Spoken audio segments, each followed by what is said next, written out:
to reflect the light off of slick shells, blank crabs scuttling across it, emerging from under rocks and shells and fallen branches, and out of the water seemingly claiming dominion over the beach.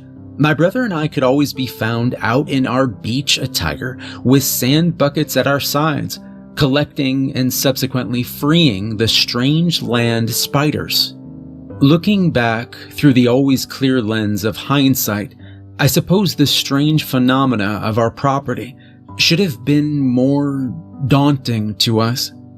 I've never seen anywhere as abundant with the creatures as our property would become when the sun began to set, with so many of them so abnormally large, if ever any one of us had chosen to dig deeper, to peel back the layers of what we had so readily accepted as normal, and understand just what it was that made these shores different.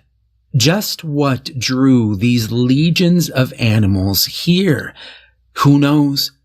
Perhaps, somehow, we'd never have gone back, and Ryan would still be here.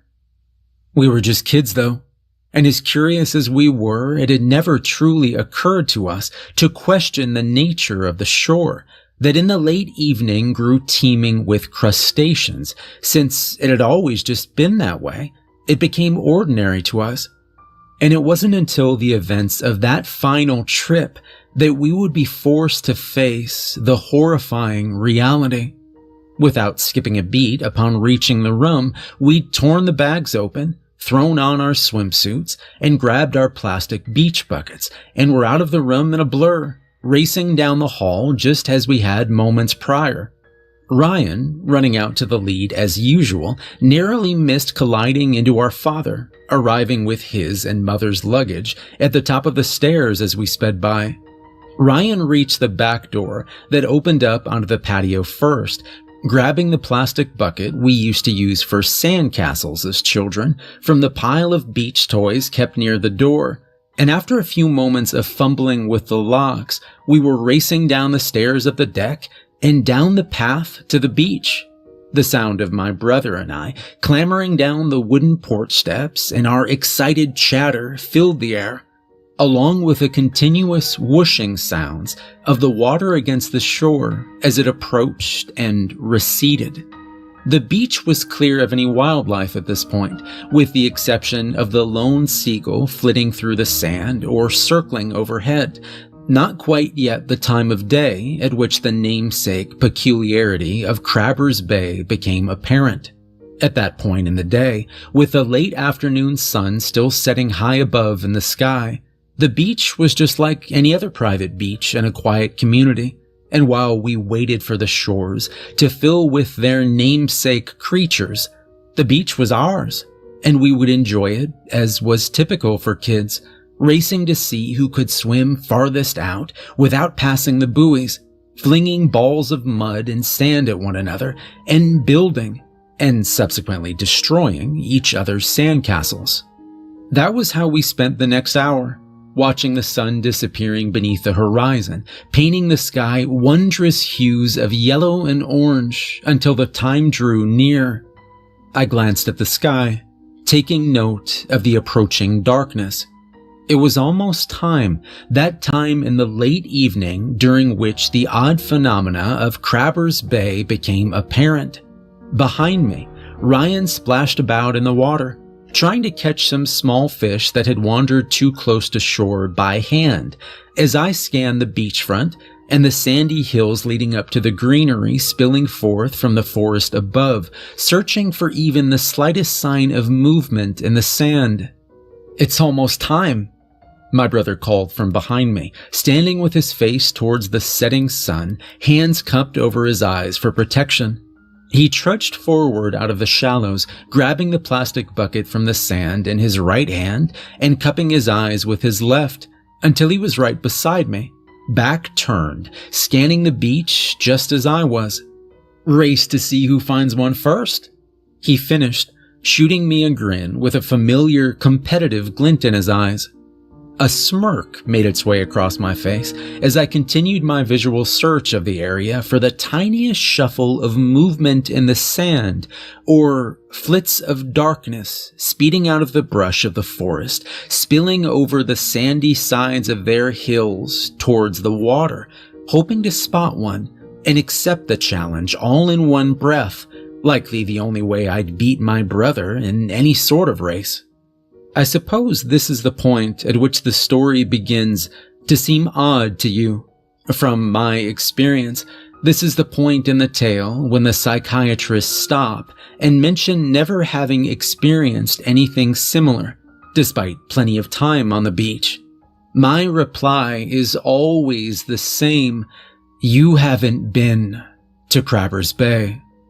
It was the very reason the community had come to exist, a strange, seemingly unexplainable phenomena of nature that happened to make those original proprietors, the first fishermen and crabbers who settled here, supposedly stumbling over this gold mine of land by chance, claiming this strip of shore and the surrounding forest as their own. My great-grandfather among them, a generational wealth. The stories of the original crew who discovered the bay always seemed to shift and change based on when it was being told, my father himself admitting he'd never received a consistent answer, but the basics were the same. A group of crabbers struggling to make ends meet set out for a day of work when a record-breaking storm hits the area, throwing them off course and nearly capsizing them on the rocky shores. The storm would begin to wane as the sun started to dip below the horizon, and as the men floated gently into a bay none of which had ever seen before. And upon bringing up the nets to check for tears, they found it overflowing with an abundance of crabs, of a myriad of species. Turning their attention to the beach surrounding them, jaws dropped and hearts skipped beats as they observed the beach seemingly overcome by legions of the creatures. Without any intention, they'd stumbled onto a veritable gold mine, and all of the men on that boat that day swore a vow of silence to each other, keeping the location and its phenomena a secret until they'd made a sizable fortune, quickly becoming the most successful crabbing operation anywhere, and taking them all from average crabbers and fishermen to quite wealthy men, most of them anyway. As lucky as it all seemed to be, not everything was perfect. It seemed with the discovery of the bay, a dark omen seemed to follow, and in the weeks and years following, a few members of the crew would return to the bay alone and never return, seemingly disappearing into thin air. Only traces of one would ever be found. A shirt found floating just feet away from the shore, ominous, but ultimately inconclusive, and far from enough to prevent the rest from taking advantage of the land's gift. The rest of the crew, all of whom were richer now than they'd ever thought they'd be, go on to purchase the land, developing a strange affinity for the place, constructing the massive homes and manors that would become the neighborhood of Fiddler's Grove around Crabbers Bay. Crabbers Bay is like most other private shores during most hours of the day, quiet and calm, silty shores along the green borders of the forest, like any other Massachusetts shore. It's when the sun begins to dip, disappearing behind the sea line, and the sands and earth along the shore seem to shift in places with strange sentience, and the crevices and spaces between the rock formations on either side of the shore seem to teem with tiny forms and hundreds of spindly legs pouring forth, that the place unveils its strange nature. There! By the time my head had snapped in his direction, prompted by a shout, Ryan had already taken off in pursuit of something, kicking up a cloud of sand for me to run through in his wake. Shit. My eyes searched ahead while running, settling on a fist-sized point of movement and color purple and black like a bruise reflecting the final rays of the setting sun, scuttling forth from a freshly opened hole dug out of the sand. A crab, purple marsh to be specific, had unveiled itself from its resting spot under the sand and began roaming the beach absent-mindedly, the first raindrop of a coming storm.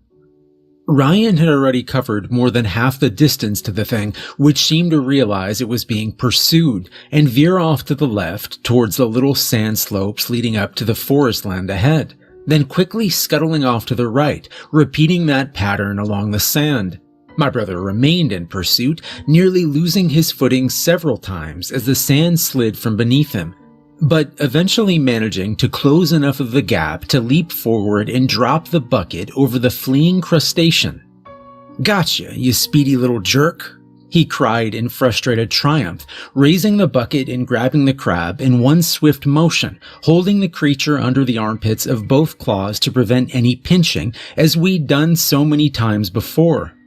I can't tell you why we did it, or what we found so entertaining about it, but it was sort of a tradition. Truly, I've spent years asking myself, damn near punishing myself for it solely for the events of that day. But ultimately, it seems like collecting small animals is just one of those things that little kids seem to do. Be it frogs from a nearby creek or fish in the local pond, there's something intrinsically exciting about catching and collecting little animals. Even more than that, it was tradition, and something my brother and I loved. Nothing was as rewarding as a kid as the excitement of tasting the fruits of our labor when we'd rush back to the deck with full buckets to excitedly show our parents, and Dad would find a good blue or Dungeness crab, fire up the boil, and we'd spend that night on the deck cracking shells and enjoying the fruit of our labor together, listening to waves along the shore as our father regaled us in some familiar tale his father had told him of Crabber's Bay. Ryan and I would take turns seeing who could fling their empty shells the furthest, and standing there on the edge of the balcony, the gentle song of the water in the distance, eating our catch of the day, we like to imagine we felt just like our great-grandfather had when he was out on the sea. "I win again!" Ryan whooped, raising the purple and black-hued crustacean overhead like an Olympic medal before placing it in the plastic bucket he'd carried with him. "I hope we can eat this one. It's huge. This thing could feed the whole family with one leg." The creature seemed to wriggle its legs with a mechanical slowness in protest before it was deposited into the buckets dismissively. Yeah, whatever," I muttered dismissively at his victory, leaving his question unanswered. "Look, it's almost time. They're coming." Ryan followed my gaze to the tide rolling over the shore, the water seeming to ripple and shudder with movement and disturbance beneath the shore as the waves recede into the sea, leaving the sand, which was usually clear save for the occasional dregs of seaweed, broken seashells, and rocks that would wash ashore, was now littered with jagged shells and shapes from the deep. At first glance, it would appear that the tide had washed in a great heap of sea trash, empty shells, rocks, and general ocean garbage. But the longer one looks, they'll quickly notice that the empty shells and rocks are making strange, jerky movements. They'll spot the myriad of spider-like appendages that extend from beneath them, and watch as they scuttle away from the water with a speed and insectoid jiltedness, for lack of a better word, in their movement pattern that's inherently disconcerting as they begin their ritual invasion of the beach, quickly overwhelmed by their presence.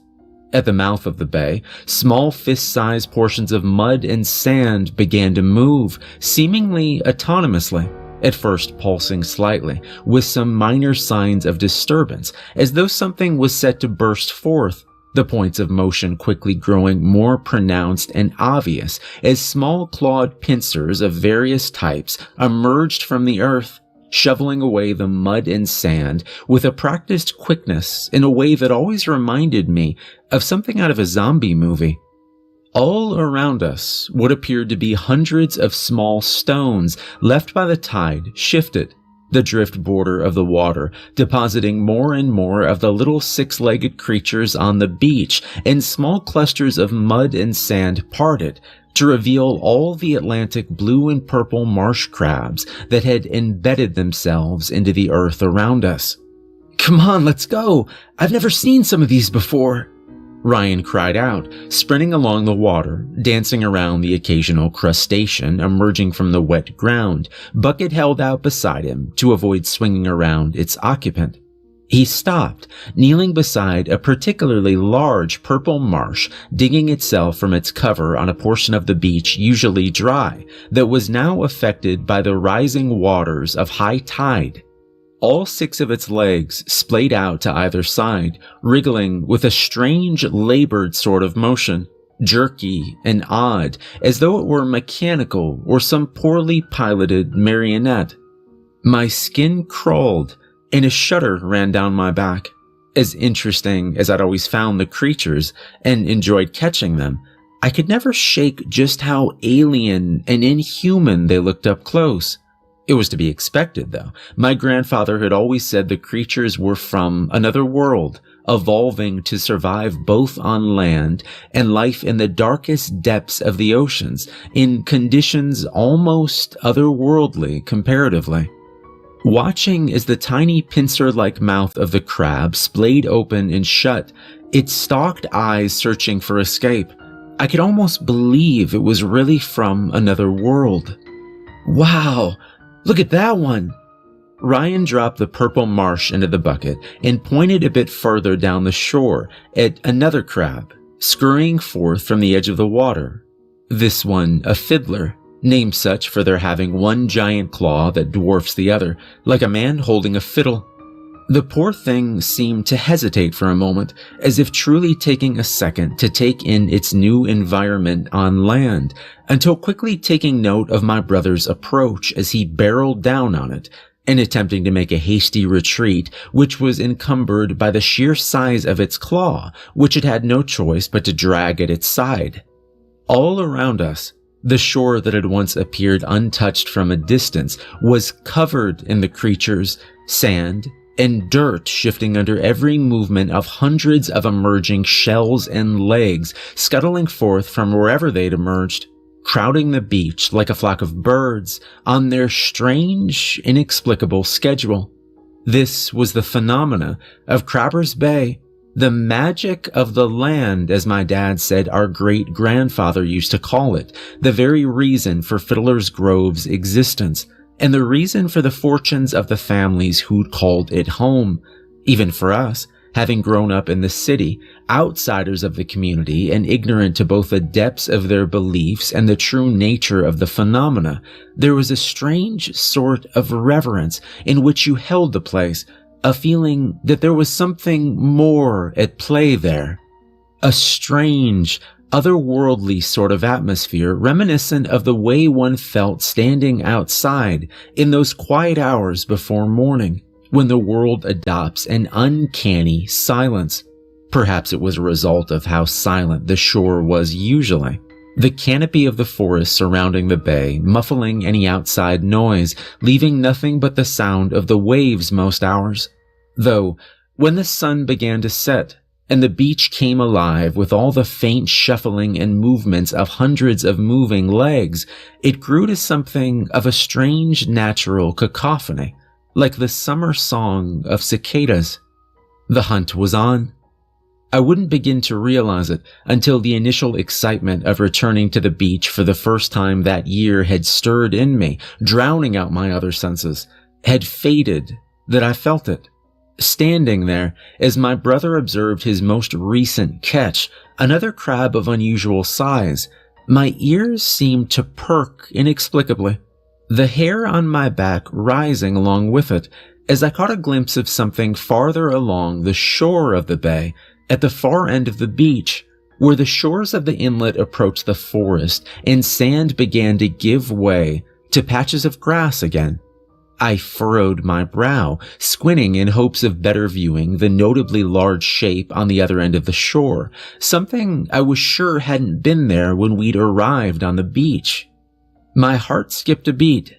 For reasons I couldn't explain, something about seeing the unexpected shape sending a ripple of discomfort through me. At first, I took what I saw to be a massive deposit of seaweed and other detritus of the sea, given its strange shape and color, perhaps washing up along with the crabs on the receding tide, as it wasn't unheard of to have some trash wash ashore from the various bodies of waters that emptied into the surrounding ocean. But even with that thought in my mind, the chill I felt almost as soon as I laid eyes on it seemed to linger stubbornly. My gaze brought back constantly to the dark shape at the far end of the beach. Ryan's excited chatter seemed to fade to background noise as he bucketed another crab, my focus on the strange, dark, amorphous shape at the end of the shore. I squinted, as though to bring clarity to what I was seeing. Sure, I must be mistaken. It seemed to be moving, rising steadily in its place.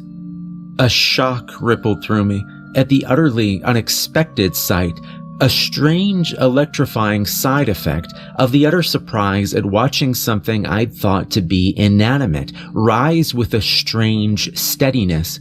Of the immediate flood of explanations and expletives that tore through my mind in that instant, I began to settle in on the idea that it must have been the wind blowing what had to be a massive tangle of seaweed wrapped around something in a way that almost appeared to make the mass seem alive.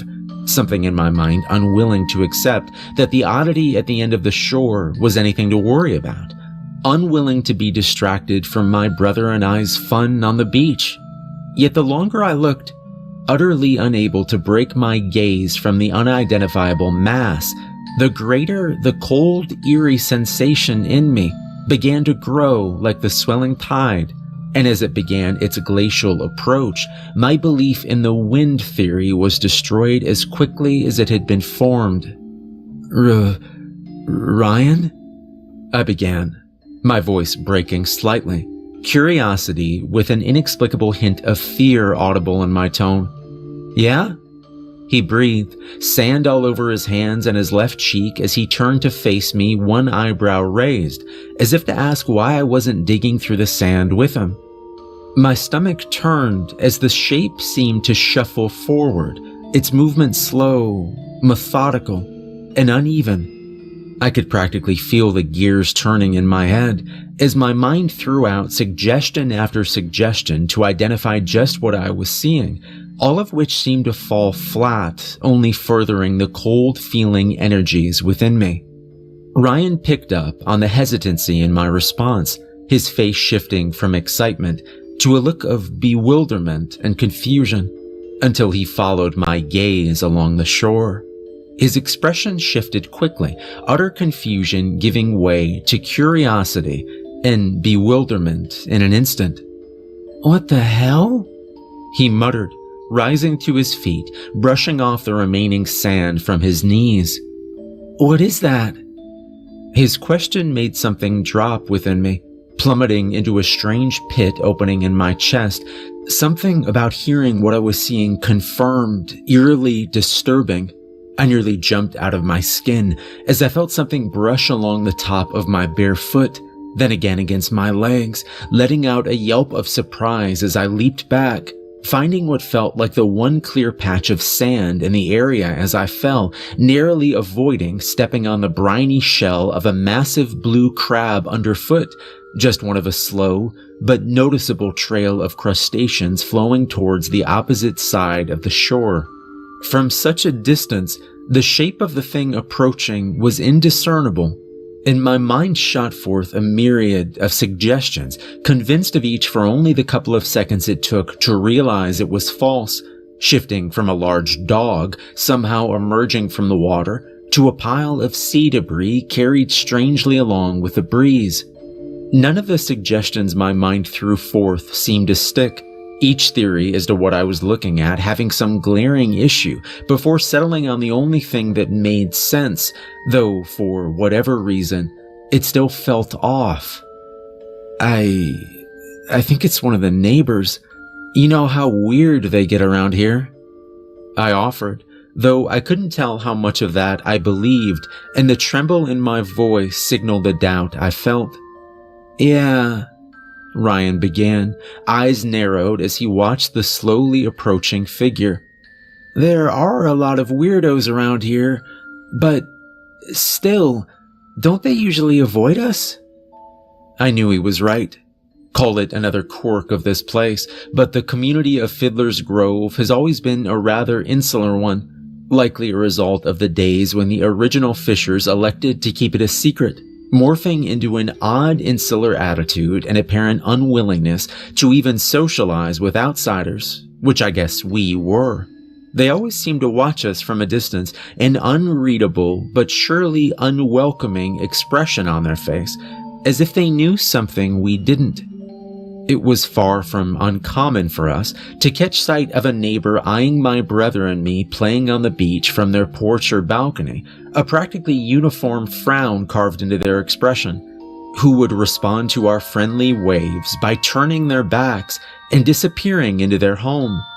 Now, here we were, apparently watching one of those people shuffle towards us in such a way that made my skin crawl and raised my hairs on end.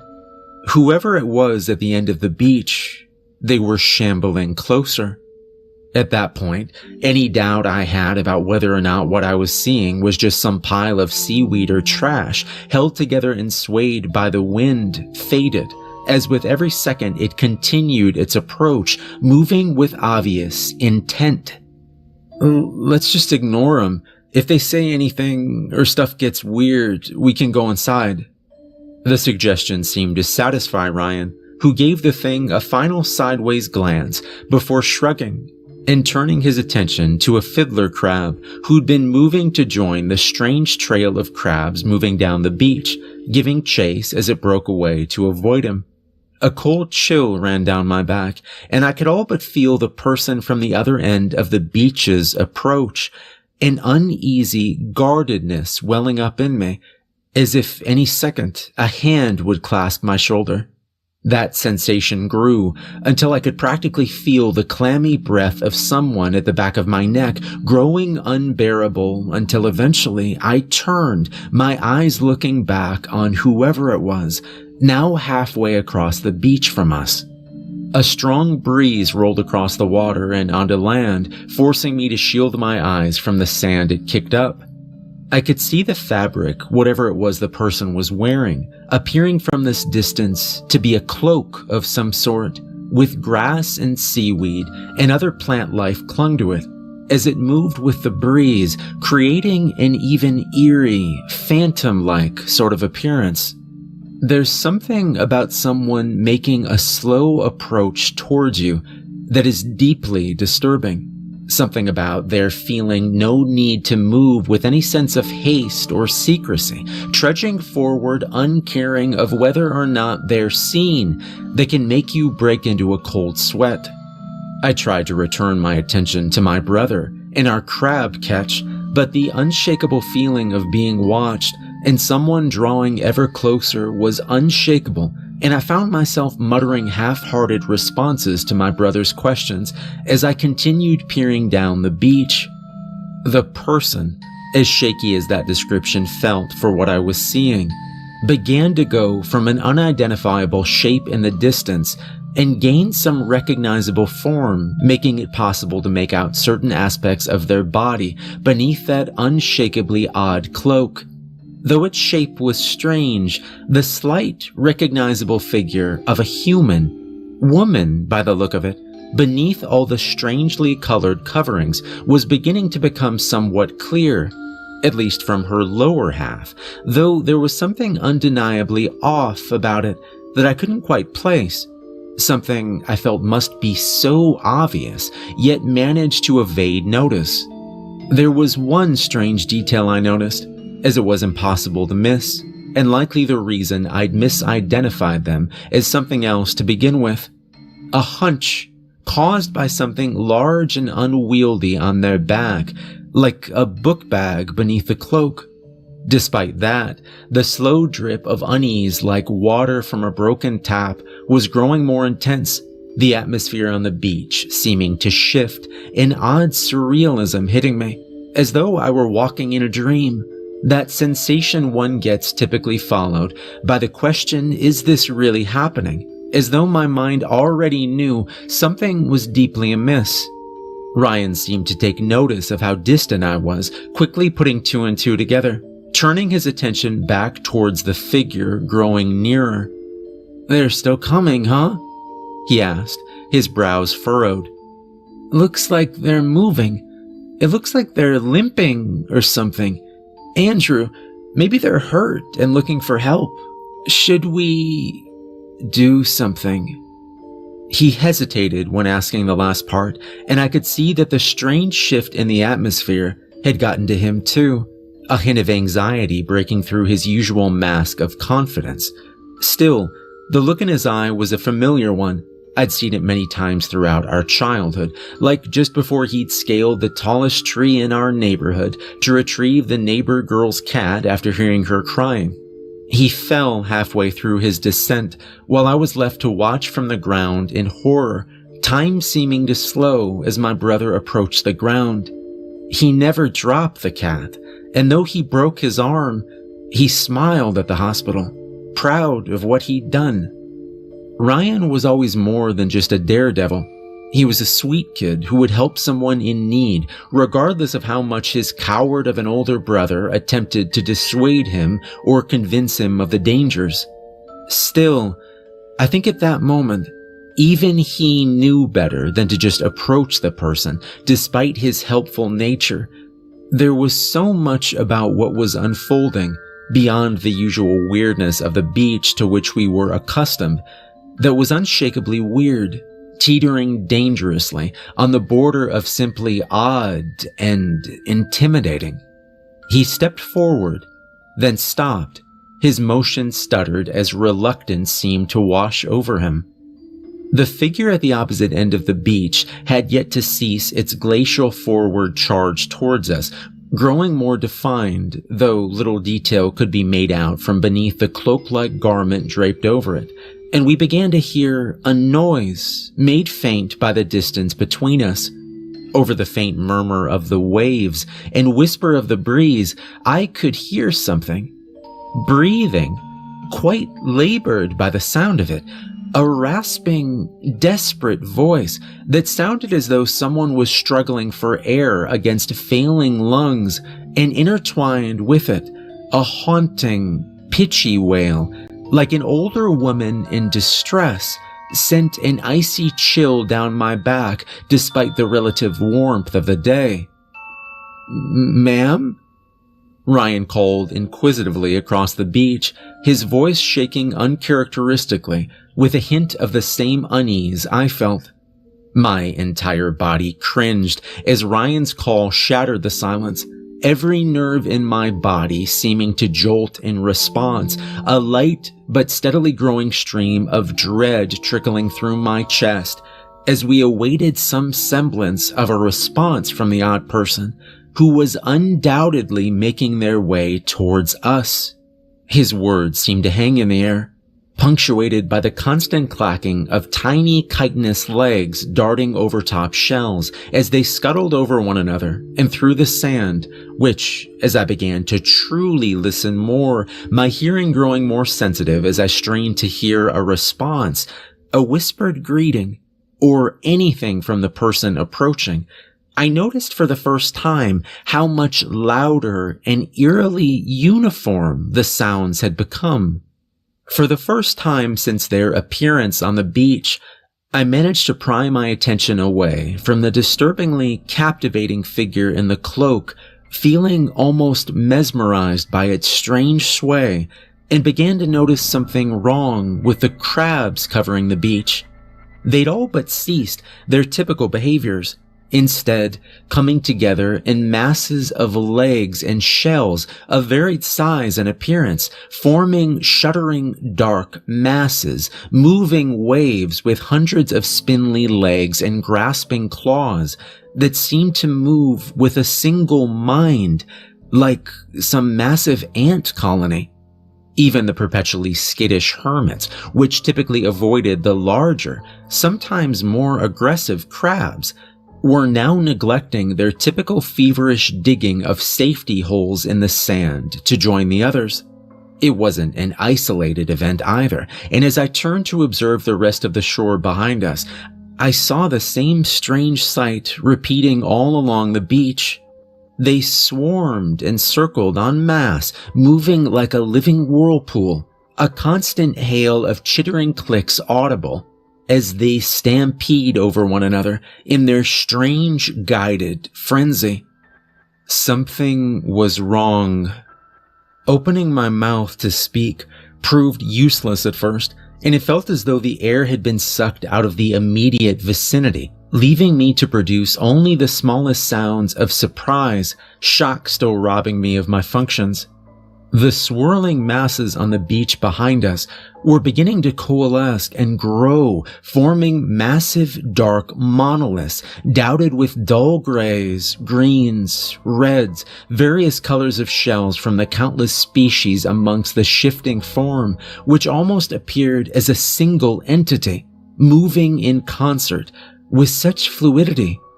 If you've ever witnessed the mesmerizing murmuration of a flock of birds in the sky, swooping and shifting as they move amongst each other with perfect coordination, in total unison and harmony, almost creating the illusion of a shimmering effect amongst the living cloud of avians, or the shoaling of a massive school of fish, when they form a single mass, shifting, morphing as one, occasionally splitting off into separate clouds only to coalesce again with their awe-inspiring grace of nature, then you've got an idea of what I was seeing, except on the ground and with far less breathtaking beauty and more of that jerky, robotic-like insectoid sort of movement typical of the animals. Excuse me, ma'am. My head snapped in Ryan's direction. The question spoke with far more alarm than previously, momentarily distracting me from what I was seeing. He'd backed up, drawing closer to me, and it was clear why. The woman had gotten considerably closer in the time I'd been distracted, moving at a steady pace towards us. Disturbing, confusing details growing more visible with her approach. The cloak she wore appeared to glisten at a distance, either wet or coated in some reflexive substance, reflecting the last vestiges of fading light piercing the horizon. And though it was growing darker, and I felt as though I surely must have been mistaken in what I was seeing, it appeared as though her drapings were comprised entirely of some strange blend of seaweed, moss, and other plant life, still sopping wet, covering all but the hand holding the strange shawl closed around her, and a portion of her head stooped forward as she walked. Her skin made my stomach turn, bearing a sickly, mottled gray appearance reminiscent of a living corpse from a Romero film, and her head was the same, with a few clumps of long sopping wet, black hair hanging from it, filthy, cloudy water dripping from its ends. As the sun dipped below the horizon, its final rays reflected across the cool gray surface of the water and caught her ghastly figure, exposing yet another oddity that made my blood run cold. All throughout her strange garment, almost imperceivable due to natural camouflage, shells embedded like strange decorative gems. They were crabs. The thought that they were dead passed my mind momentarily, my frightened mind's loose attempt at rationalizing a clearly irrational situation, but the thought was dashed as I noticed the occasional rise of a claw or movement from a long thin leg from the fabric, and I realized that somehow they were all alive. and moving. The almost rhythmic sound of the shifting sand as she moved had nearly faded to background noise, but as she'd almost covered more than half the original distance between us, I began to wonder just what caused such a sound. A moan, low and gravelly, as if coming from a voice that hadn't been used in years, rose above the sounds of the beach, barely audible above the steady crackle of the teeming legions of crabs behind us, thousands of legs and shells swarming over each other, that made my skin crawl. Ryan's wide eyes met mine. Unspoken messages passed between us in an instant, both feeling the same primal terror, pleading desperately for us to run, to get as far away from the present strangeness as possible. Still, something about that night, the strange, silky, dreamlike quality of it all, kept us in place for just a few moments longer. A thick, pungent odor filled the air, coating the inside of my nose. Sea salt and rot, and I swallowed against the ominous rumble in my stomach it caused. I took a step back away from the wave of stench rolling forth from the ghastly woman when a sharp pain exploded through my ankle, sending a wave of nausea rippling through me, and I fell to the ground with an ominous crunch. "Shit!"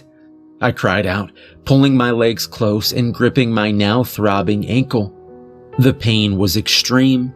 At least for a child like I'd been. It was so much pain that for a moment I didn't notice the strange consistency of the ground I was laying on. Parts of it hard and slippery and wet under my arms, while in other places jagged points seemed to dig painfully into my skin. It was a combination of the pain settling into reality, allowing my senses to return, and Ryan's horrified, stunned expression as his eyes stared past me, glazed with fear as he saw what I'd landed on. "Andrew, are you okay? Get up." His voice was small and frightened, in a way I'd never heard from him before, for the first time truly sounding like my frightened younger brother. He was clearly worried about my well-being, sensing that I was hurt, but I could tell that wasn't his focus. His eyes glazed as he stared past me. What I'd assumed to be the earth beneath me had shifted, practically moving me along with it. And as one hand shot away from my ankle, in response running along the hard shells and pointed claws of the swarm beneath me, now a single moving wave of pinching claws and moving limbs completely covered the ground beneath me. Ryan's head shot back and forth, eyes darting between myself and the legion of crabs beneath me, and the woman, who couldn't have been more than 30 feet away from us at that point, the stench wafting off of her growing, suffocating. The ground around our feet was covered within seconds by the impending mass now moving across the beach like a wave, and I managed to roll myself over the shells beneath me, finding a patch of open sand with the help of Ryan, who grabbed my arm, pulling me up onto my good leg. On the ground all around us, numerous crabs, some impossibly large, almost the size of small dogs, flowed past like a living river, the continuous prickle against my legs making my entire skin itch with the sensation of little legs crawling across me, reconvening past us in a single stream moving for the same point. The woman, if we could even still call her that, was so close we could hear each one of her slow, labored breaths and the sickening gurgling sound her throat would emit with every attempt to inhale. Though still covered by her garment, the construction of which stumped me, as it seemed entirely composed of things I saw no way to fashion into clothing. Seaweeds and various greenery stitching together reminiscent of some natural suit. Her visible arm seemed to dangle before her uselessly, and as she approached, even with the sun now firmly behind the horizon, I could see the sickly condition of her skin more clearly, and my mind raced with questions.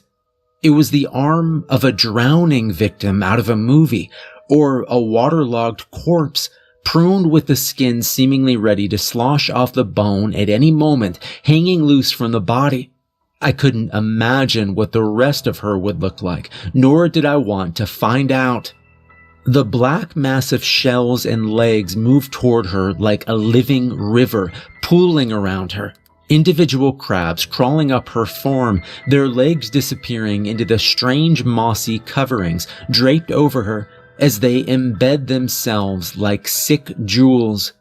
I don't know why I kept looking. Everything in me begged for me to turn my head or close my eyes, screaming out to me that whatever stood before us was something unexplainable and that I should be fleeing. Still, my legs felt frozen, my feet locked in place in the sand by some misfiring in my brain, eyes locked on the approaching figure, staring deep into the darkness beneath her cowl, horrified, yet waiting for whatever was concealed beneath. I couldn't have been prepared for what I was going to see. The sky had turned from the deep purple and orange of the twilight to the navy blue of the night, the moon hanging overhead serving as a brilliant source of light illuminating the beach below. As she shuffled forward, barely a few feet away from me at this point, the face concealed beneath her hood became visible, a morbid blend of humanity and something else I struggled to comprehend. Whatever this was, this thing we'd been sharing the beach with, it wasn't human. Her face, above the nose anyways, was the most human-esque aspect of her appearance, with undeniably feminine eyes that would have been striking if not for their lacking any sort of whites or iris, twin pools of wide inky blackness that seemed to pierce me with their gaze. That was the extent of the thing's humanity in her appearance, her nose merely two pulsating slits in her face at first glance, but a flash of motion from them caught my eye. Then a second, and a sick feeling flooded through me as I began to process what I was seeing. Two little mandible-like things flitted out of her nose on occasion, seemingly tasting the air around her. The mouth was no better. Almost imperceivable when shut, it splayed open as she hissed, two separate sets of fleshy, pale pincers covered in what seemed like human skin, separated like parts of a mask to reveal a circular opening riddled with a mouthful of teeth protruding from all directions. A steady stream of saliva running down her chin, splaying across the sand as she began to emit strange, excited chitters. My mind reeled, and a violent wave of dizziness struck with such force my vision seemed to shake from it, as the strange sense of surrealism, of being in a waking nightmare, grew overwhelming, rising up in my chest, threatening to make me vomit. Ryan tugged at my arm, returning my senses, as he tried desperately to pull me in the direction of the deck. Terror etched into his features as I'd never seen before. I tried to follow, entirely forgetting the injury to my ankle, which gave way almost as soon as I placed my weight on it, sending me sprawling face first into the sand. I turned back to gauge the horrible woman's distance from us, regretting it immediately as I got my first view of what was hidden behind the strange cloak. For one, what looked like a cloak from a distance was actually net, a standard fishing net entangled with a variety of ocean plant life, like some makeshift suit, serving as home to a dozen small crabs that seemed to have made a home in the thing. I wanted to try to stand up again, to run or crawl, but I remained frozen in place, staring up at the approaching nightmare, waiting at any moment for myself to wake up. But there would be no jarring moment of shooting up from my bed, realizing it was all just a dream, and with each passing second, the horror I felt seemingly threatened to burst my heart. The thing was an abomination. The top of its head, by far the most human part of it, seeming to rise up from out of some sort of pale shell around the top half of her body, peering out with those endless black eyes as though taking measure of me. Its torso was humanesque in shape, but not in design, covered in a clear yellowish carapace, beneath which its fleshy insides were visible. A pulsating mess of pink and white with streaks of red blood vessels and covered with 6 long, fleshy tendrils, 2 of which ended in points, the other 4 of which ended in small, useless little hands that appeared malformed or incomplete, like something you'd find on a fetus, with white muscle and bone visible under ripped skin that didn't seem to fit, all stabbing and prodding at the air in front of it, like a hermit crab trapped on its back. One of her arms ended in a human hand, the skin of which appeared ordinary, and the question of whether the thing before me had once been human did occur to me, but it was drowned out by my deafening fear.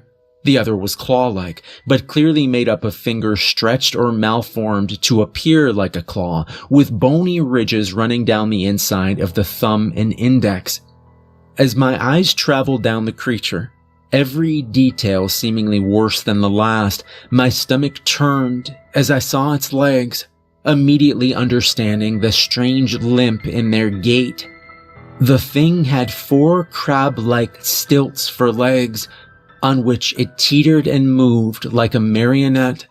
The fleshy arms continued to shoot forward, reaching for me desperately, and the creature picked up speed, moving towards us with a quick, spastic, uneven motion that triggered every fight or flight response I had. "Help! Help us!" Ryan's desperate cries only served to make my heart beat faster as I felt his hands grip under my armpits as I began to desperately attempt to pull myself towards our house. The thing hissed and chittered loudly in response, its body beginning to twitch violently as it shook off its strange fishing net garment, grasping it firmly in its human hand, revealing itself fully to us. It was like some horrible god had taken a woman, a beautiful one maybe at some point, and stitched her into a massive crab shell, replacing what should have been her back and shoulders, which I realized was the mass I'd seen on her back. There was something almost hauntingly beautiful about her eyes, and for some reason, all that came to mind was the mental image of a mermaid with pixie-like dark eyes, and for the split second I could afford to be distracted, I wondered if the creature before me had always been this. A faint, wet scratching noise came from the hole where her mouth should have been, its mandibles splayed out to either side to reveal the hole full of jagged human teeth. It took me a moment to realize what was happening. She was speaking, her voice a horrid, raspy, sing-song whisper that made my blood freeze. "Crack the shell, eat what's inside. Crack the shell, suck out the meat. Crack the shell, taste the sweet, tender, fleshy bits." The creature sang its spine-tingling tune to itself as it scuttled towards us.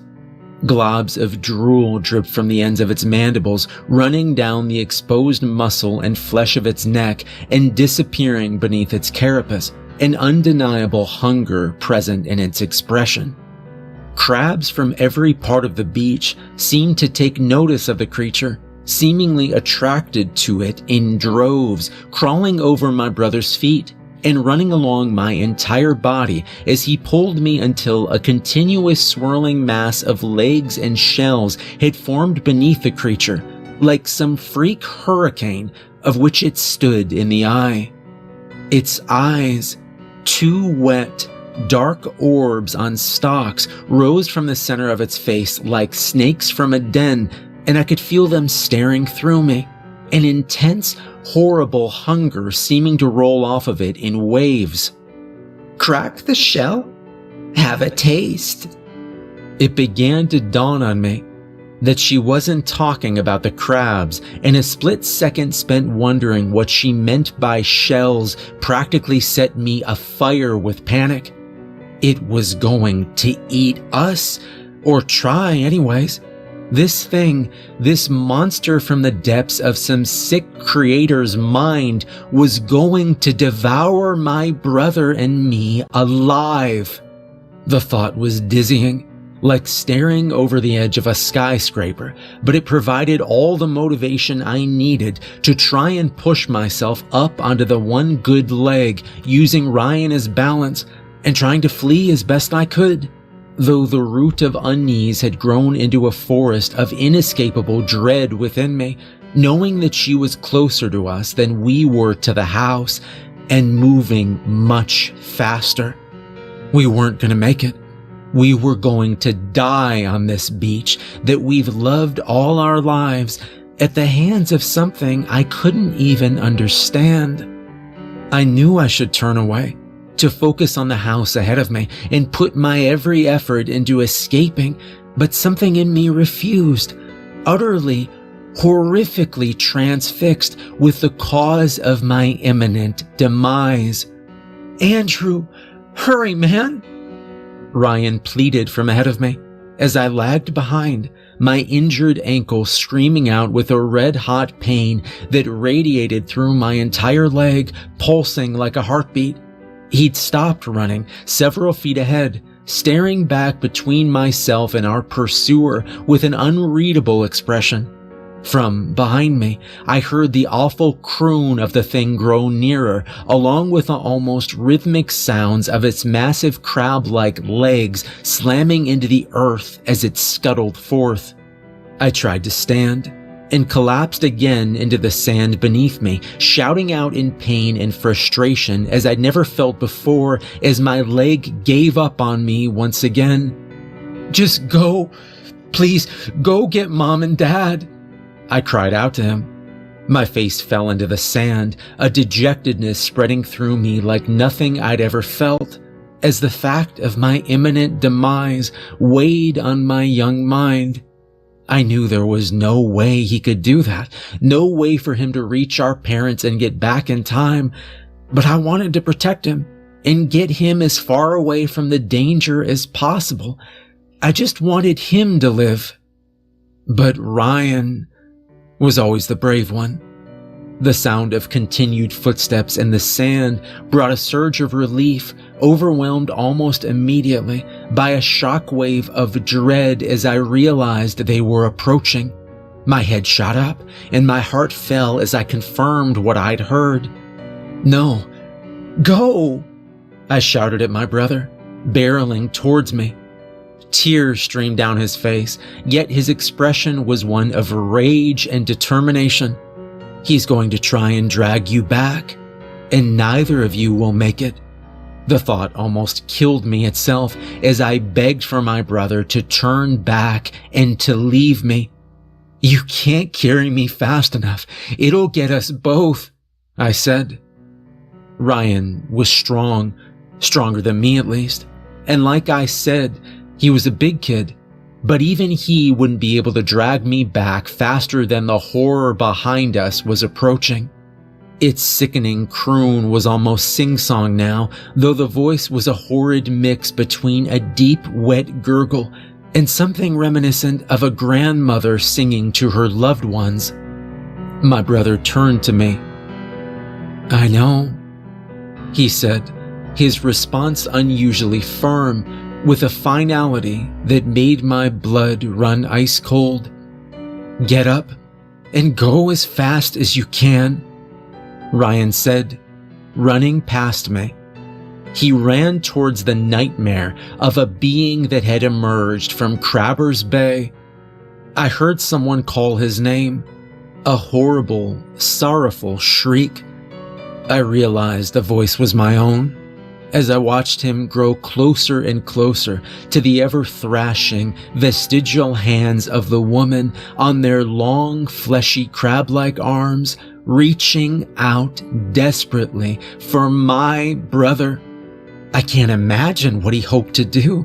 I suppose he thought he was going to grab the thing and overpower it, battling it heroically, leaving me the time to crawl to safety. Perhaps he thought he could even escape the thing and we'd both make it back. Neither was the case. I watched on in horror as my younger brother came within reach of the longest of the creature's grasping arms. Time seemed to slow as it found hold of my brother, digging into the exposed flesh of his shoulder with a wet sound. Everything seemed to stop for a moment as small drops of blood began to trickle down Ryan's back from where the creature's claws were dug in, leaving pale trails of red in their wake.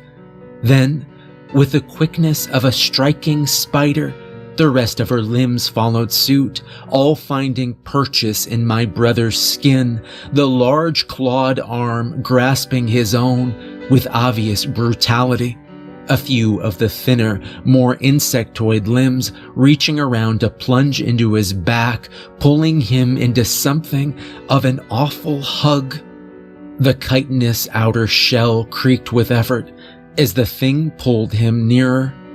I opened my mouth, but found no words as she pulled him closer, an awful, excited moan rising from her as Ryan fought and struggled against her, kicking up sand as he tried desperately to pull himself free.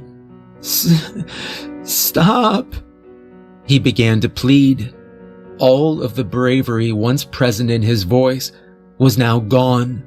He sounded like the kid he was, just a scared 11-year-old. His pleas were cut short by another round of excited chittering from the creature as it raised its head, opening its mouth, gnashing hungrily with rows of human teeth, the mandibles extended out from either side of it, viscous drool running down their ends. She pulled Ryan into her, pressing him against her exposed chest, cold and hard where the shell covered it, seemingly wet and fleshy where the strange human components remained exposed. By the steady streams of blood running down his arms and back, I could tell her grip was strong and only getting stronger. The pointed hooks and small prying fingers at the ends of her arms were deep in Ryan's flesh, making sure there was no way he was going to escape her grasp without leaving a significant chunk of himself behind. The being affixed my brother with a look, her eyes blazing with a hunger I couldn't comprehend, before glaring over his shoulder at me. It's impossible to be sure with a mouth like that, but I swear she smiled at me before she spoke. Crack the shell, taste the meat inside. Her voice was a whisper of death over the breeze, the only audible sound, it seemed, besides the wind and water and nonstop clatter of crabs over each other, and her words rang with an audible finality. Then, with a final haunting shriek, she reared back and bit, her mandibles gripping him on either side of his head, pulling him close. The sounds in those following few moments have remained with me, haunting my thoughts like a phantom for years. I hear them ringing out from the darkness in my worst nightmares and awake in a frozen chill with them echoing throughout my mind for hours to come.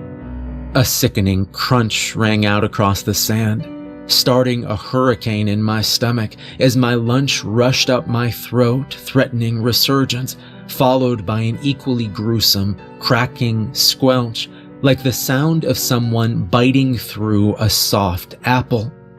Ryan, his body rather, began to convulse, a shower of red erupting from the center of his head as that damn thing reared its head back again, chewing noisily, its mandibles capturing and shoveling what loose bits of meat fell right back into its mouth.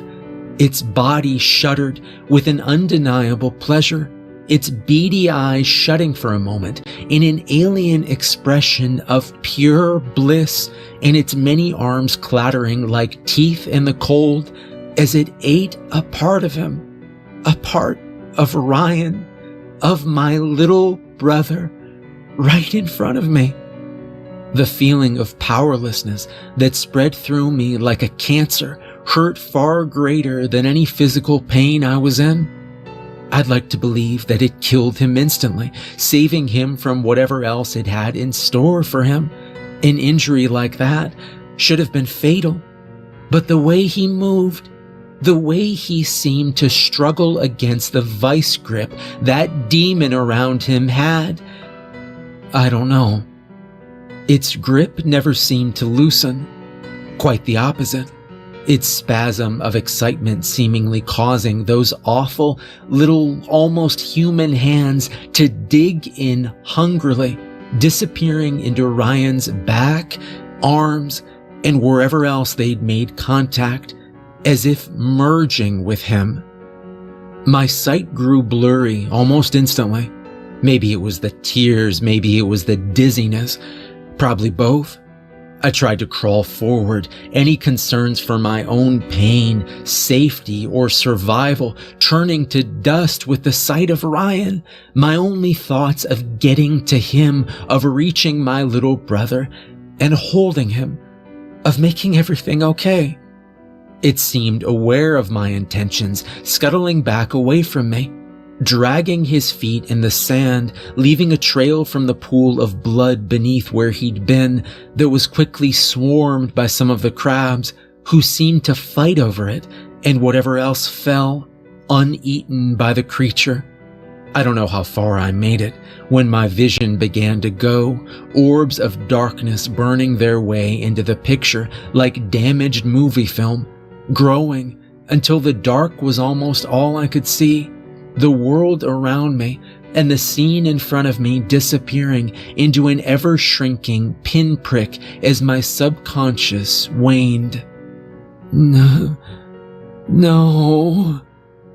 My tongue seemed almost as heavy as my eyelids, and speech felt impossible as I attempted to protest the inevitable.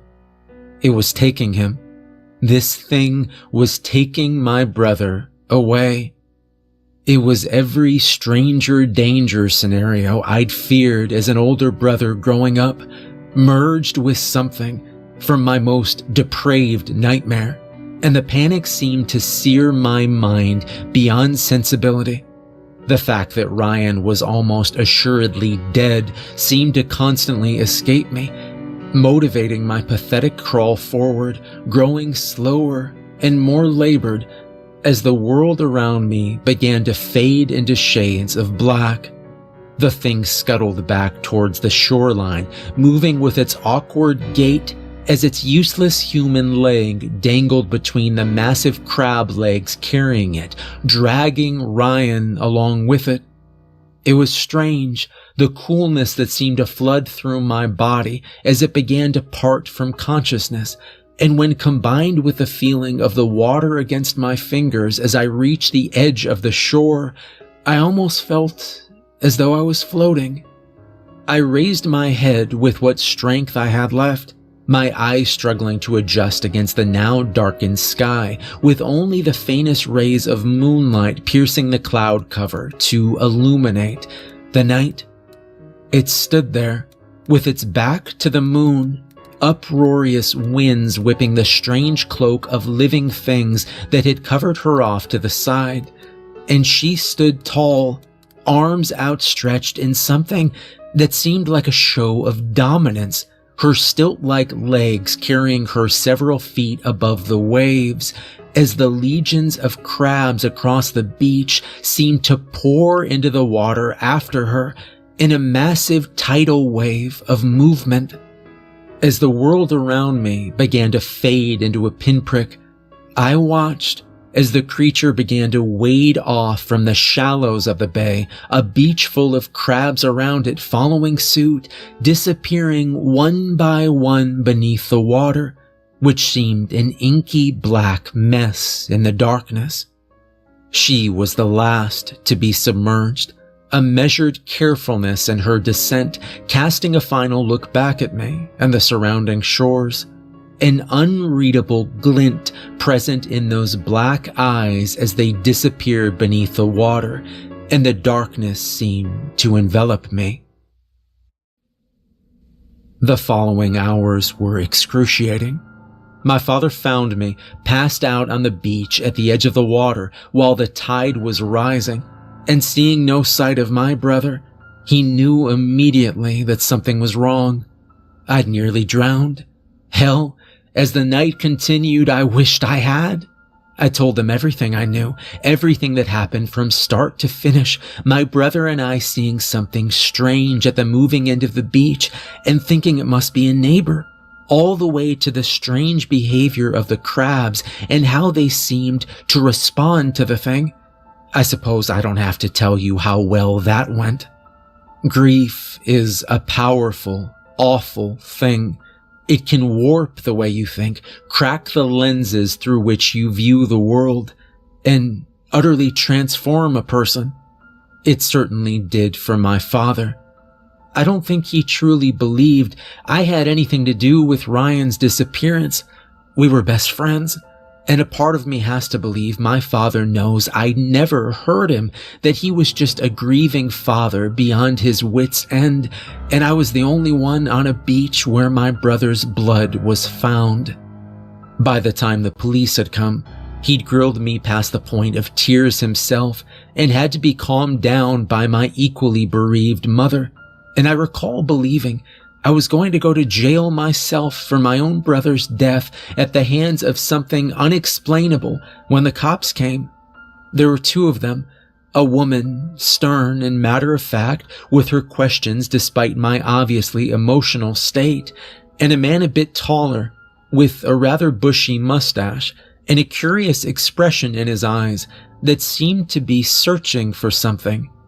The woman cop had left the room to meet an approaching car of incoming officers and show them to the beach where my brother's blood still sat. The place we'd played at for years, now a crime scene. When the room was empty, save for our family and himself, he spoke up, confirming what the expression on his face gave away. There was something he'd wanted to say since arriving. "Excuse my partner. She's not from around here. Just transferred in. Look, I'm truly sorry, and we're going to do the best we can to find your boy," the officer had told my father after they'd arrived and been filled in on the situation, as well as my account of the events. "But, well, I imagine you know this is a weird place, Crabbers Bay. Most folks that aren't from here or haven't been here for a long time don't come around here, and especially don't go near that beach."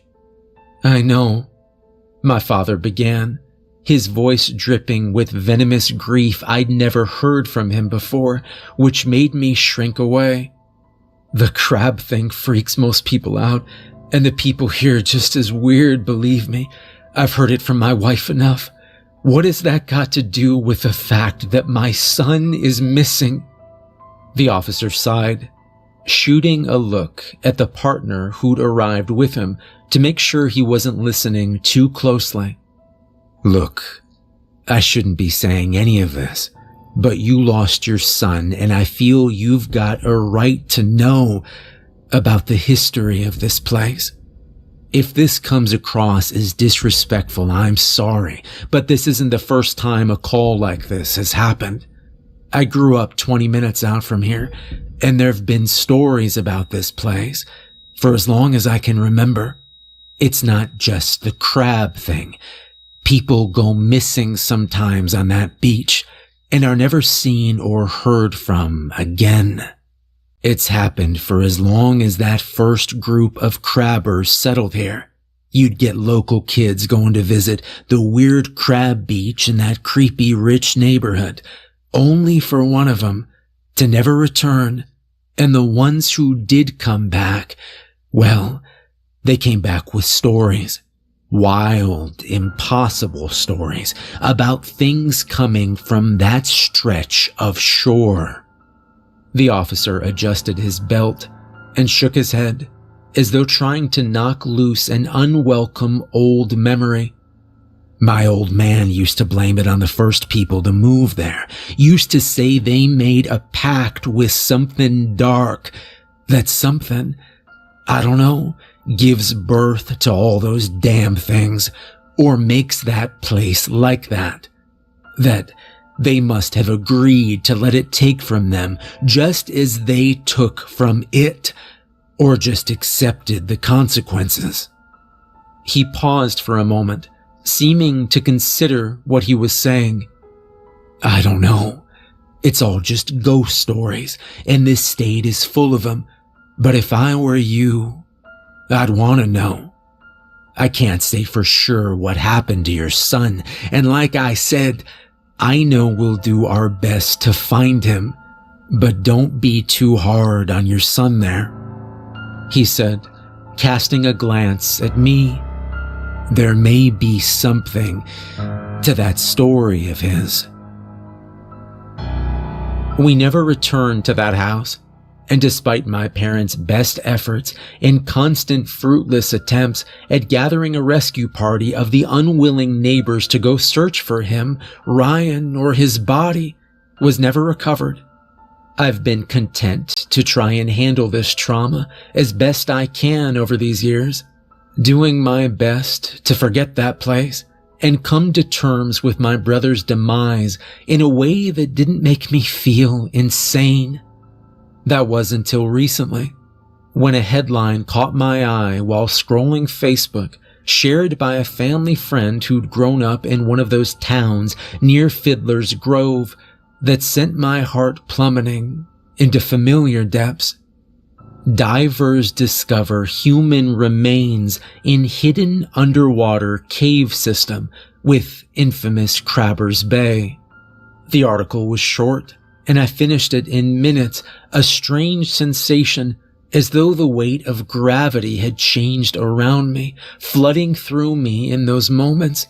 It was a short piece, but it left a weight like nothing I'd read before.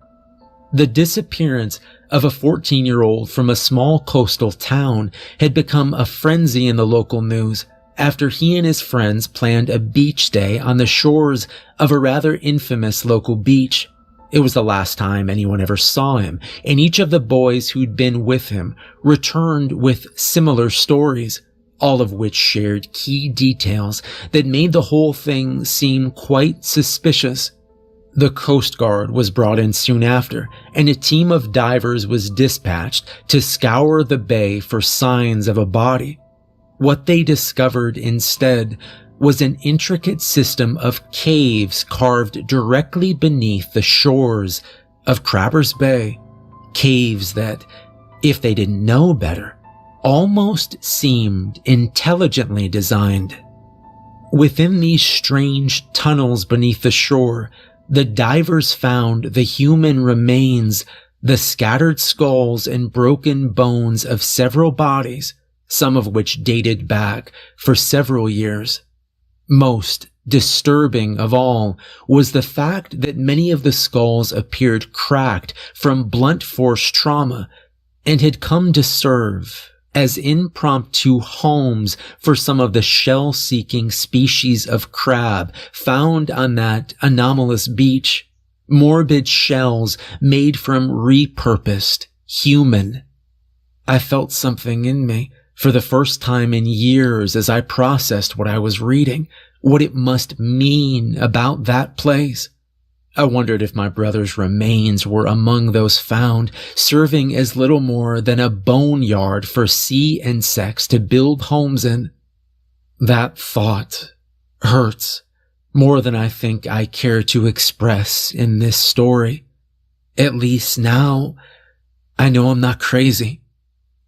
Sometimes, when sleep gives way to nightmares, and I sink into the darkest depths of my mind, I can still hear that awful crooning voice mocking me, and that stomach-wrenching crack like a shell being broken, as if those sounds are burned forever into my psyche. On those nights, I dream of a cloaked woman and the brother I couldn't save.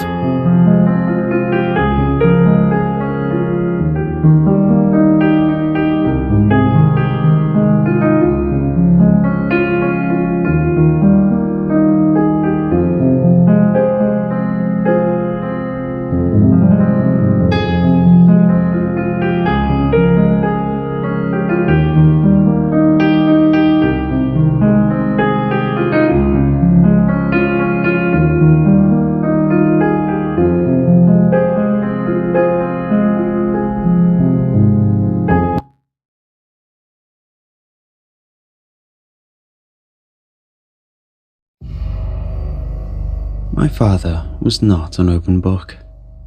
Those that knew him would call him a reserved man, or a man of few words. But to me, he was like a man who had retreated into his own universe, a world that seemed filled with shadows in every corner, a waking nightmare.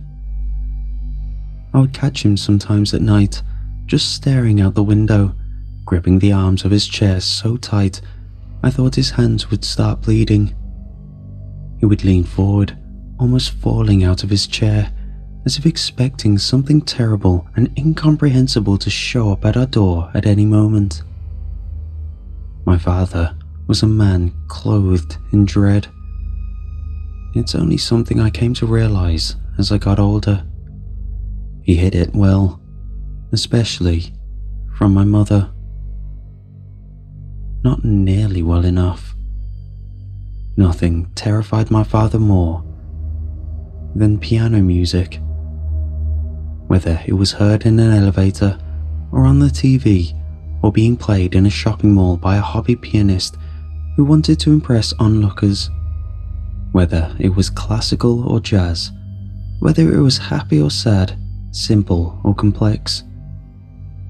When he heard the sound of a piano, his eyes would bulge out of their sockets. His skin would go pale white. He would look around wildly, whipping his head back and forth like a dog wrangling with a bone. I never had the courage to ask him why he was so afraid of it. Why didn't I just ask him? But it wasn't a thing to be acknowledged in our home. Fear is contagious, and the easiest way to come down with it is to talk about it. So my father's fear lingered throughout our lives, untouched, like a piano that was never sold. It just hung in the air, playing its own silent music for years. My father passed away a year ago due to heart complications. I thought his secret died with him. But 2 weeks ago, I was visiting my mom and decided to go through my father's old belongings. I guess I was feeling nostalgic. After some time, I was about to head out when I saw it. At the bottom of a cardboard box that had been hidden in the corner of the attic, it was an unmarked envelope. Inside was a letter comprised of several sheets of paper. The writing on the letter was rushed and scratchy, but it was my father's handwriting. There was no mistaking it. What I read in that letter has haunted me for the past 14 days. I've decided to share that letter, right here and now, because I feel that in some way it may help me better understand it. Or maybe the truth is, I just want someone to share my father's dread with. My mother would not listen to me when I told her about the letter. She told me to burn it and to forget whatever it said. She scolded me like I was still a child. What you're about to hear from this point on are my father's words exactly. I have not changed nor altered any of it. I am transcribing it word for word. This is my father's story, in his own words. I wonder how many times I've attempted to write this letter, how many pieces of paper I have torn up throughout the years, how many pens have gone dry, how many pencils snapped. Too many. Far too many. If I do have the courage to finish it, I wonder who will even read it. Maybe it'll be my dear Elizabeth. Maybe you're even reading it right now. I'm sorry for keeping this from you. I haven't been a good husband. You don't know all of me. Not nearly all of me. That's a horrible thing to do to your wife. I hope you can forgive me, Liz. Or maybe it'll be you, Jack, my boy. You saw me better than I saw myself. How many times did you catch me staring? I used to tell you I was daydreaming. If you are reading this, now you'll know what I really saw those nights, what I heard. Or maybe it's neither Elizabeth or Jack. Maybe it's you, Jonathan, or your mother. God help me if it is. Have you finally found me? I've seen you out of the corner of my eyes for the last 40 years. Or maybe, if you're reading this, you're a complete stranger to me. Regardless, it's time I told this story once and for all, even if the pen and paper I'm writing with end up being the only ones who ever know it. In December of 1976, I was on my way home for the holidays. I was attending the University of Wisconsin-Madison. My parents lived in La Crosse. It's only about a 2.5-hour drive, but on my way, I got caught in a snowstorm. A storm that came out of nowhere. I mean, really came out of nowhere. Somehow, I got turned around. I have never been good at driving in snow. If you're reading this, Liz, you know how true that is. Remember the station wagon? God, I nearly crashed it 100 times. Those were good days. On days like those, I barely ever heard the piano, or at least convinced myself I couldn't hear it. But I'm getting ahead of myself. This was not a bad storm.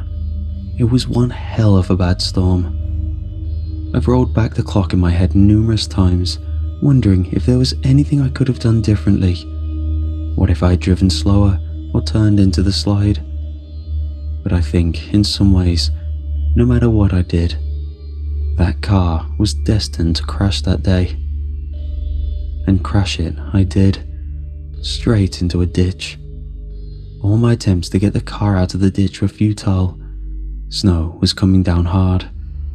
This was no soft powder, but a cacophony of flakes and harsh sleet.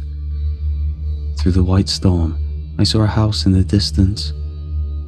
It was the only building nearby, and I hadn't seen any cars on the road in what felt like forever. I got out of my car and walked towards the home. I was shocked by how deep the snow had become already, how unrecognizable the landscape seemed. I took one last look at my car, already being devoured by the snow, turning it into a sad frozen white monolith in the middle of nowhere. I drew closer and closer to the home, each step I took more tiresome than the last. Then I heard something that stopped me right in my tracks. It was the sound of music coming from the home. It was the delicate sound of a piano. The music cut right through the harsh cold winds of the storm and went straight to my ears. The music was coming from the upper part of the house. There was a window to a room on the upper floor, but a curtain obstructed the view. Still, there was no question that the piano music was coming from that room. My eyes went from the top window to a window on the first floor. There was a woman standing in the window. She was staring right at me with a bemused expression on her face. I waved to her nervously and then pointed back at my car. When I looked back, the woman was gone from the window. Moments later, the front door to the house opened, and I made my way up the porch steps. "Can I help you?" the woman asked, standing in the doorway. She still had that bemused look on her face. "It's a little embarrassing," I said, "but I crashed my car into that ditch down the road, and I can't get out." "Oh my, how awful," the woman said. "Please come in and get yourself warm." I stepped inside, and the woman shut the door behind me. All at once, the noise from outside was cut off. The only noise now was the piano music coming from upstairs. That, and my chilled breathing. "That music," I said, rubbing my arms to get warm. "It's really lovely." "Oh, that's my son, Jonathan. He's a wonderful pianist. Please, do make yourself comfortable. I'll fix you some tea. Absolutely dreadful weather. Simply dreadful." I sat down in the living room.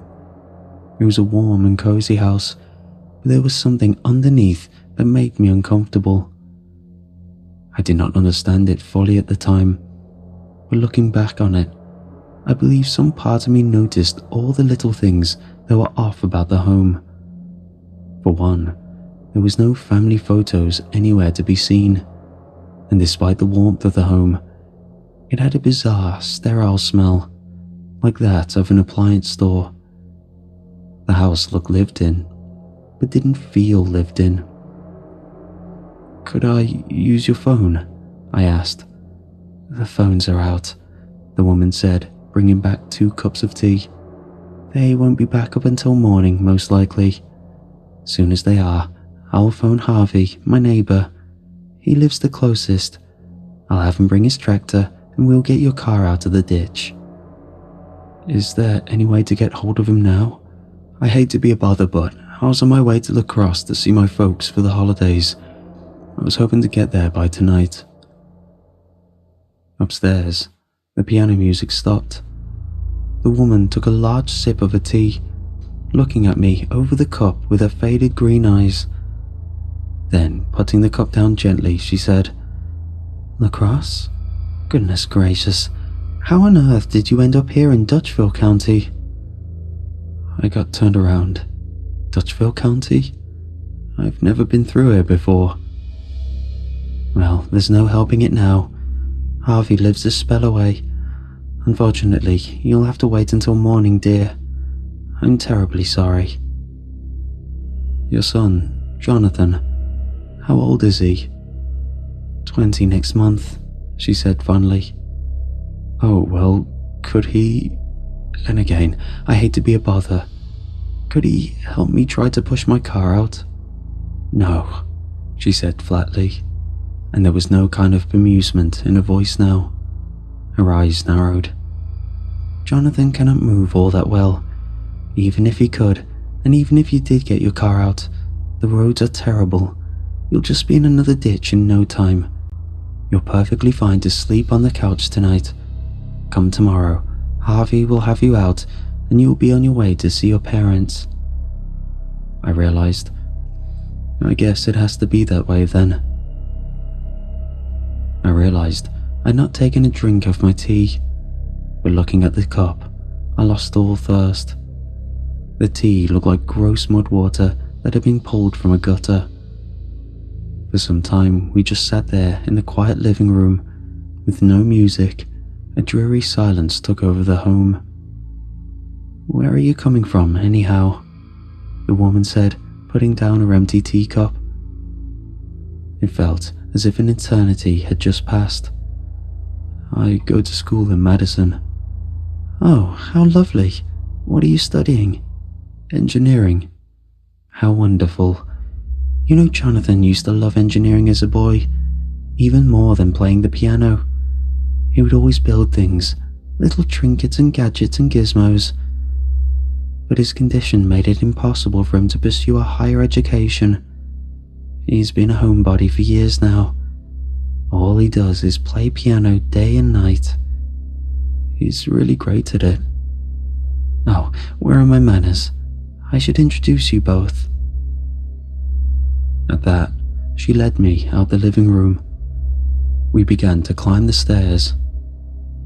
As we did, a horrible feeling came over me. The one you might have when you're walking by a dark alley at night. The kind of primitive instinct that screams in the back of your head. Screams, "Run, you idiot, run." We reached the top of the stairs. The hallway was dark and lit only by a small lamp. We passed several rooms until we reached the door at the end of the hallway. The woman, and I realized at this point I didn't even know her name, gently pushed the door open and said, "Jonathan, there's someone here I'd like you to meet." The first thing I noticed when stepping into the room was a large piano that sat in the corner. It was a beautiful looking piano, and it looked out of place in the small room. A piano like that should have been front and center at a concert hall. The fading light outside filtered through the bedroom curtain, giving the room a soft, ethereal look. I felt I was stepping into some kind of dream world. And then I saw Jonathan sitting on his bed. I froze. I wouldn't call Jonathan a doll exactly. He was too big to be a doll. But he was like a rag doll in a way. A human-sized rag doll. Jonathan was not a living, breathing person. He was just an inanimate object, dressed up to look human. He wore sky blue pajamas and had a mop of red hair. His cloth skin looked like it had been white once, but now had faded to a sickly beige colour. He had 2 black buttons for eyes, though they were different sizes, the right eye being much smaller than the left. It gave him the appearance that he was always winking. I did what I could only do in that moment. I laughed.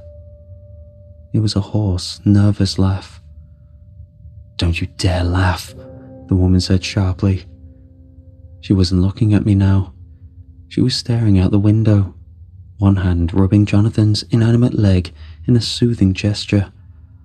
Oh, how they loved to laugh. Once Jonathan was sitting on the porch, just minding his own business, when these horrible boys from town came in and began to harass him. I'll never forget the sound of their laughter as I chased them off on their bikes. Oh, but I got the last laugh. Those boys loved to bike around a certain part of town, and one day one of them went over some nasty gravel and hit his head. He's still in the hospital. Oh yes, I got the last laugh. "I'm sorry," I said in a dry, panicked voice. "Apology accepted," the woman said, turning to me. She had a shocked look on her face. Then she gave me a shark's grin. A thought then hit me like an arrow striking the center of a target. So chilling was the thought that I felt I might faint at any moment. My body felt 10 times heavier. When the woman and I had been downstairs, someone had been playing piano music. Someone else had to be up here. Obviously, Jonathan playing was out of the question. Had to be out of the question.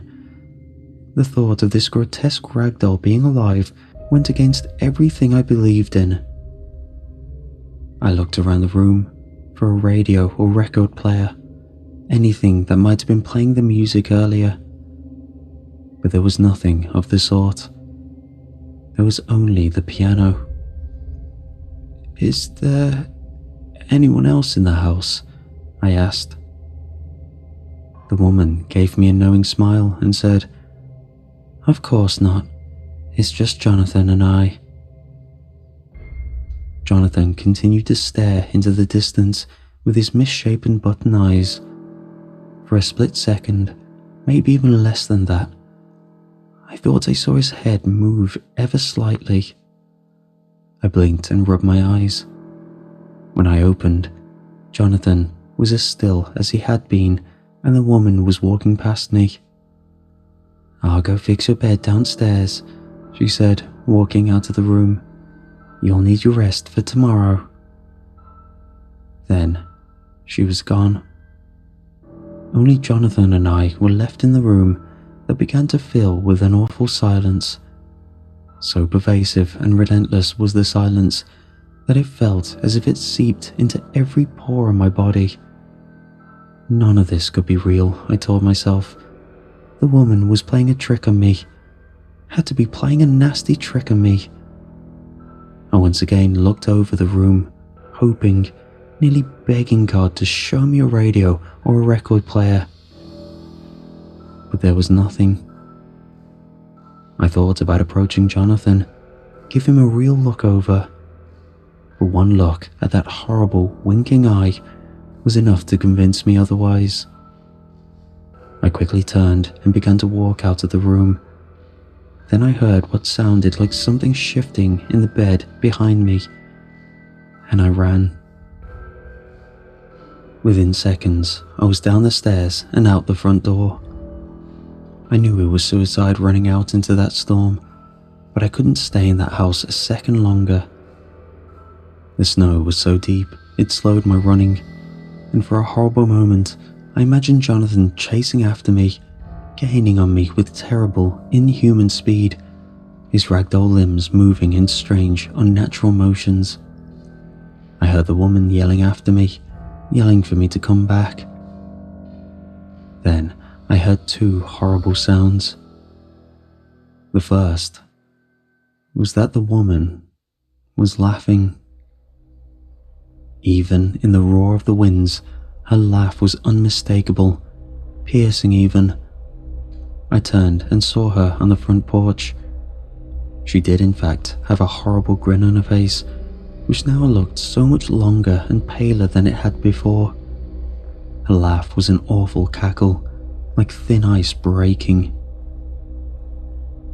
The second horrible thing I heard was the sound of a piano being played. It was coming from Jonathan's room. My car was nowhere in sight, but it was no use to me now anyway. I ran down the road, and eventually the woman's laugh faded, but not the piano music. No matter how far I went, I could still hear it. It followed me the way a bad memory follows you. I don't know how long I waded through the snow, but at some point I collapsed and thought for sure I was going to die. Then I saw a light coming towards me.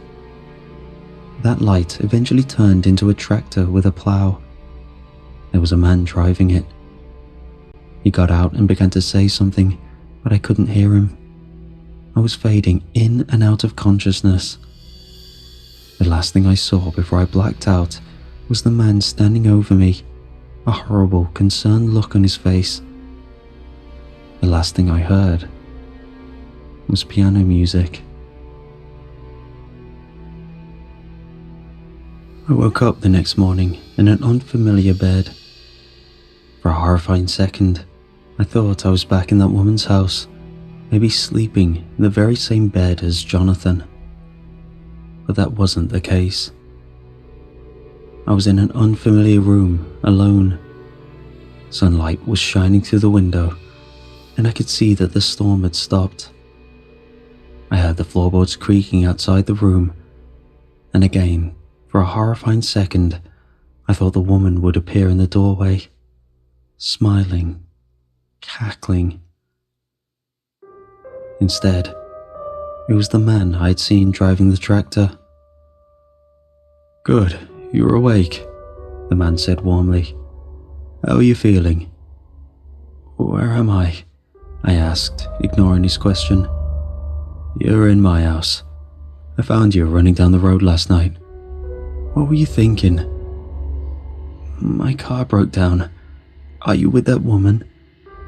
"What woman?" "That one that lives down the road from where you found me." The man said nothing at first. He just stared at me. Then he said in a pensive voice, "The woman that lives down the road from where I found you? Are you with her? I said. I gripped the bed sheets as if my life depended on it. No, I'm not with anyone, the man said, putting up his hands. I live here on my own. I relaxed my hands. I need to call my parents. I was on my way to visit them when my car broke down. Phone's in the kitchen. You're welcome to use it. When you were out, I was plowing the roads. I saw a car. Your car, I gather. We can go there when you're ready and get it out. I've already got most of it plowed out, truthfully. If you saw my car, then you must have seen the house nearby. That's the house where the woman lives, with her son Jonathan. He's not... The house where the woman lives? The man said again, in that deep, pensive voice. Yeah, you must have seen it if you saw my car. Why don't you call your parents? Then if you're up for it, I'll take you to your car. He gave me a reassuring smile, then got up to leave. Is your name Harvey? I asked him. He turned around, and the smile on his face dipped into a questioning frown. Is it? It is, he said. How do you know that? The woman, she told me about you and your tractor. Is that right? For a moment, Harvey said nothing. His frown deepened. Call your parents, and then we'll get going. He left me in the room with the sunlight as my only company. My parents were relieved to hear my voice. I didn't tell them about what I saw in the woman's house. That already was starting to feel like a bad nightmare. I told them that my car went into a ditch and that I spent that night at a kind stranger's house and that I would be in Madison later that day, hopefully. I got into the tractor with Harvey, and as we drove down the road, I was shocked to see how much of the road had already been cleared. The storm had been so awful the night before, and the snow had been so deep. Now, it barely looked as if it had snowed. Eventually, we came upon my car. Harvey had told the truth. He had gotten most of it out of the snow already. He killed the engine to his tractor, and both our eyes went in the same direction. We were looking at where the house was, or where it should have been. There was no house there now, at least not what I had seen last night. Instead, there were the remains of a house. The roof was gone, and part of the floor was completely caved in. Bits and pieces of the home jutted out like the jagged teeth of some ancient monster. Is this the house you were speaking of? Harvey asked. His voice was soft and empathetic. I don't understand, I said. I was here last night. I was in there. It wasn't like this. Son, that house has been abandoned for years now. There was a woman who lived there, but that was a long time ago. What happened to her? It was a long time ago. You couldn't have met. What happened? She took her own life, Harvey said. As he spoke,